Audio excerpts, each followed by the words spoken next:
আমি ঈশিতা প্রতি রাতে আমার দেবরার শাশুড়িমা বাড়ির চাকরকে আমার ঘরে জোর করে পাঠাত। আমার স্বামীর চোখের সামনেই সেই চাকুর আমার সম্মান নিয়ে খেলা করত এবং আমার স্বামী নীল লজ্জের মতো সেই দৃশ্য উপভোগ করত। আমার স্বামী প্রতিদিন রাতে আমাদের বাড়ির চাকরকে আমার সাথে অনৈতিক কাজ করার জন্য নির্দেশ দিত। আমাদের বাড়ির চাকর রমেন প্রতিদিন রাতে আমার স্বামী ও শাশুড়ি মায়ের আদেশে আমার সাথে অশালীন আচরণ করত এবং আমার স্বামী ও শাশুড়ি মা এই সমস্ত কিছু দেখে আনন্দ পেত কেন?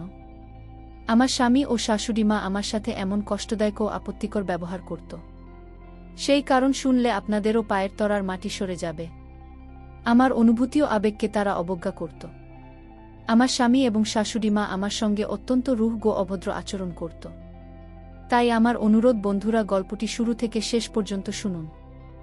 ঈশিতা জানালার ধারে দাঁড়িয়েছিল। জানলার বাইরে পাড়ার গলিটা ফাঁকা, দূরে কয়েকটা কুকুর ডাকছে, আকাশের চাঁদ আধেক ঢাকা, মেঘে আলো অন্ধকার মিশে আছে চারপাশে। সে দাঁড়িয়ে আছে অনেকক্ষণ, অথচ ঘরে মা ঘুমিয়ে পড়েছেন। বাবা আজও ফিরেননি। স্কুলের নোটিশ বোর্ড মিটিং সারতে গিয়েছিলেন। 16 বছরের মেয়েটি জানালার ফাঁক গলিয়ে এক অদ্ভুত পৃথিবীর দিকে তাকিয়ে থাকে, যে পৃথিবীতে আছে শুধু একটাই স্বপ্ন, আরিফ। আরিফকে প্রথমবার দেখেছিল স্কুলের মাঠে, সেদিন ক্রীড়া প্রতিযোগিতা ছিল। ছেলেটা হেসে হেসে মাঠে খেলছিল। আর যখন দৌড় প্রতিযোগিতায় প্রথম হলো, ঈশিতা বুঝতেই পারেনি। তবে তার চোখ থেকে অন্য সব দৃশ্য মুছে গিয়ে শুধু একটিই মুখ রয়ে গেল। সেই মুখেই জমেছিল কৌতূহল, সাহস আর অদ্ভুত এক কোমলতা। দিন যায়, সপ্তাহ যায়, দুজনের চোখাচোখি হতে হতে একসময় কথাও শুরু হলো। প্রথমে ছোট ছোট কেমন আছো, আজকের পড়া কেমন হলো, এই ধরনের। কিন্তু কিশোর হৃদয়ের কথা তো থেমে থাকে না। গোপনে খাতার পাতার লেখা হলো, লুকোনো কবিতা বাগানের লুকোনো কোণে আদান প্রদান হলো চিঠি। ঈশিতা তখন মনে করেছিল এই পৃথিবীতে ভালোবাসাই সবচেয়ে সুন্দর জিনিস। কিন্তু পৃথিবী তো কেবল প্রেমের জন্য নয়, সমাজ আছে, নিয়ম আছে, পরিবারের কঠিন শাসন আছে। এক সন্ধ্যায় পাড়ায় কাকটিও দেখে ফেল আরিফের সাথে ঈশিতাকে কথা বলতে। কিছুদিনের মধ্যেই খবর পৌঁছে গেল বাড়িতে। সেই রাতে ঘুম ভাঙল ঈশিতার মায়ের কান্নার শব্দে। বাবার আগে দরজায় দাঁড়িয়ে গম্ভীর গলায় বললেন, আমাদের মেয়ে কলঙ্ক ডেকে আনছে। 16 বছরের মেয়ের এত সাহস কেমন করে হয়? ঈশিতা কাঁপতে কাঁপতে বলল, আমি কোনো ভুল করিনি বাবা, আমি শুধু কথা বলেছি। কিন্তু সেই কথা কেউ শুনেনি। এরই মাঝে আরিফ তাকে প্রস্তাব দিল, তুমি যদি আমাকে বিশ্বাস করো তবে চলো পালিয়ে যাই। সমাজ আমাদের বুঝবে না, তোমার বাবা মা তোমাকে বিয়ে দিয়ে দেবে অন্য কারো সাথে, আমি তোমাকে কষ্ট দেব না।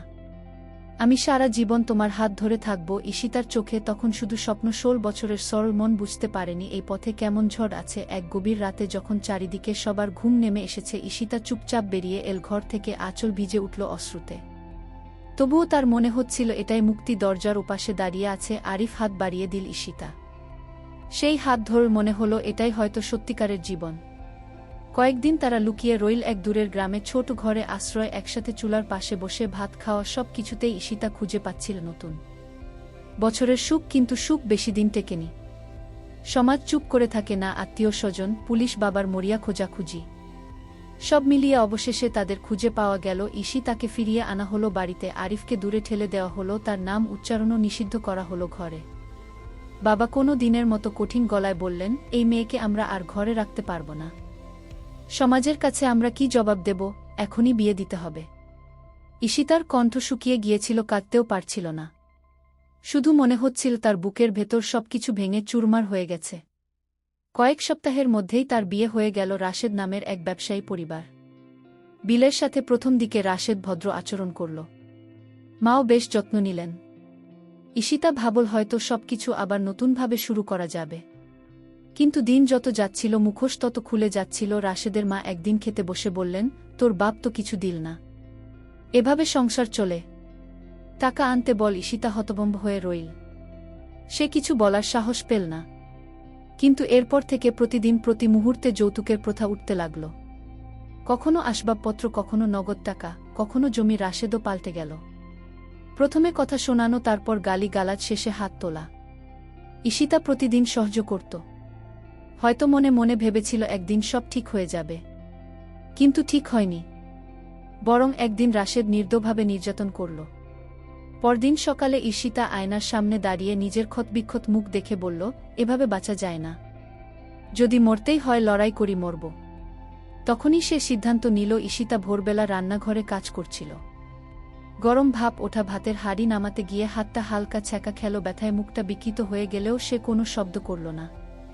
তার শরীরটা যেন অভ্যস্ত হয়ে গেছে এই কষ্টে। তখনই শাশুড়ি এসে দাঁড়ালেন, চোখে বিষ ঢালা কণ্ঠে বললেন, তোর বাপের কাছ থেকে খবর আছে? টাকা আনবে কবে? এভাবে ফকিরের মতো সংসার চলবে না।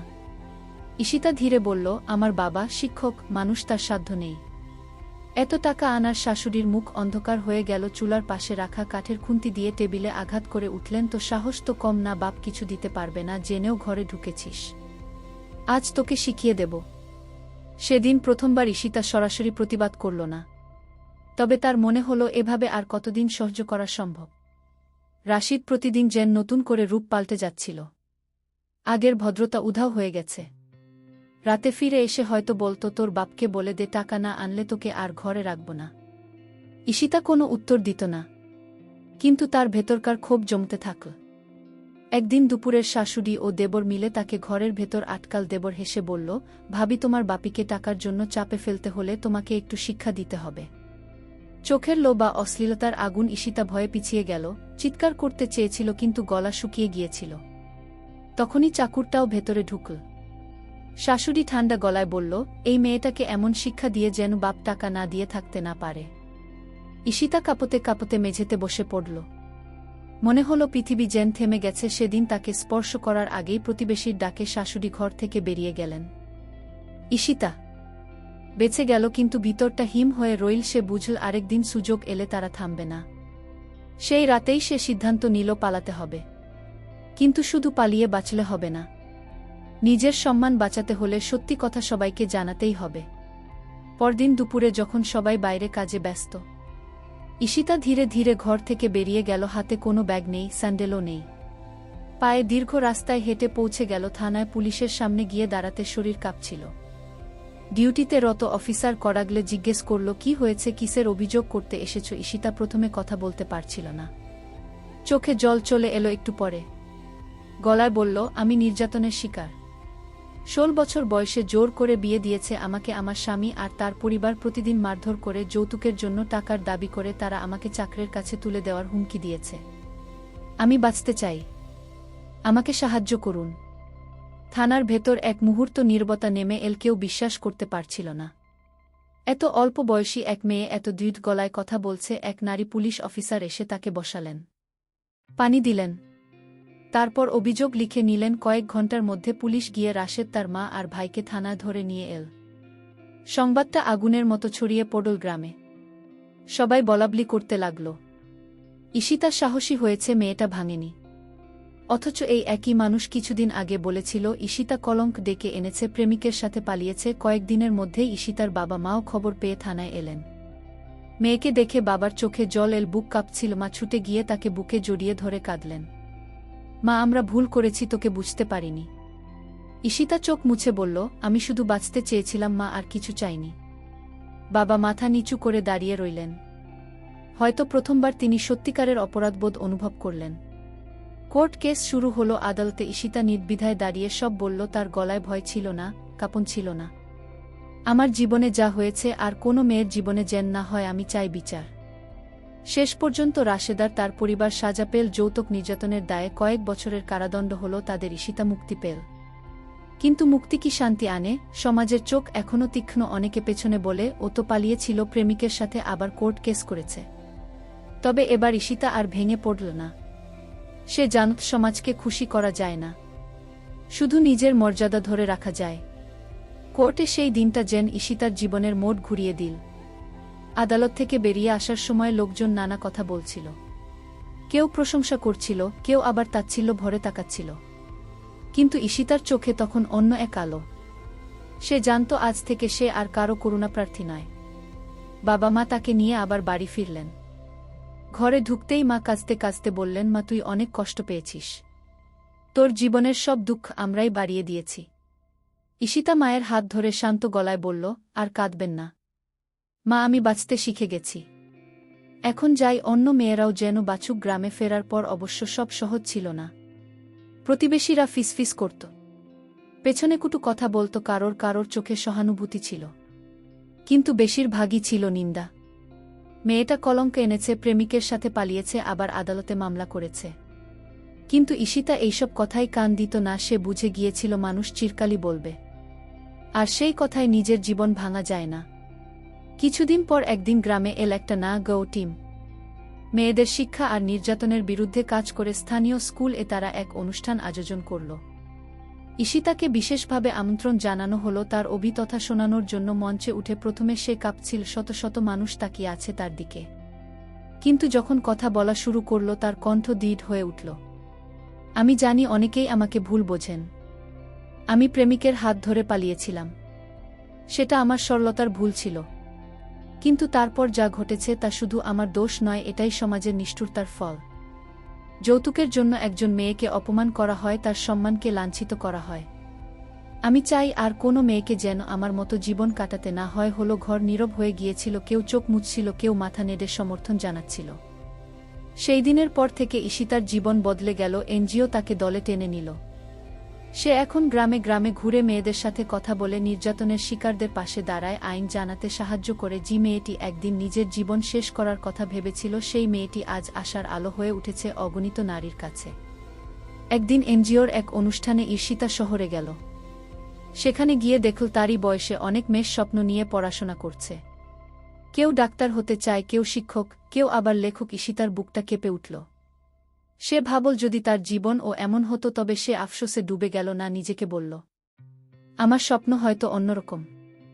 আমি ডাক্তার বা শিক্ষক নই, কিন্তু আমি মেয়েদের জন্য দাঁড়াতে পারি। যদি আমার কষ্ট অন্যদের বাঁচায়, তবে সেটাই আমার জীবনের অর্থ। বছর ঘুরল, ধীরে ধীরে মানুষও তার প্রতি দৃষ্টিভঙ্গি পাল্টাতে শুরু করল। যে প্রতিবেশীরা একসময় তাকে কলঙ্ক বলত, তারাই এখন বলত ঈশিতার মতো সাহসী মেয়ে এই গ্রামে নেই। একদিন সন্ধ্যায় মাঠের ধারে দাঁড়িয়ে আকাশের দিকে তাকিয়ে ঈশিতা হঠাৎই মনে করল, আরিফকে, সেই ছেলেটির হাত ধরেই তো তার জীবনের প্রথম অধ্যায় শুরু হয়েছে। কোথায় আছে সে, কি করছে? হয়তো অন্য কোথাও সংসার গড়ে সুখেই আছে। ঈশিতা চোখ মুছে মৃদু হাসল। তুই যেখানে থাকিস ভালো থাকিস আরিফ, আমি তোকে দোষ দিই না। সবকিছুর ভেতর দিয়েই আজ আমি হয়ে উঠেছি। চোখ তুলে আকাশের দিকে তাকাল। সূর্যের শেষ আলো গাঢ় লাল হয়ে মেঘের আড়ালে মিলিয়ে যাচ্ছে। মনে হলো অন্ধকার আসছে ঠিকই, কিন্তু সেই অন্ধকারের ভেতর থেকেই একদিন নতুন ভোর জন্ম নেয়। ঈশিতা জানল তার জীবনও তাই অন্ধকার, তাকে ছুঁয়েছে, লাঞ্ছিত করেছে। কিন্তু সেই অন্ধকারের ভেতর থেকেই সে আলো হয়ে উঠেছে। এখন তার নাম শুনলে মানুষ ভাবে একজন মেয়ে যে ভাঙেনি, যে হার মানেনি, যে নিজের জীবনকে নিজের মতো করে লিখেছে। তো বন্ধুরা, আজকের গল্পটি এই পর্যন্তই। দেখা হচ্ছে আগামী নতুন কোনো ভিডিওতে। ততক্ষণ সবে ভালো থাকবেন। ধন্যবাদ।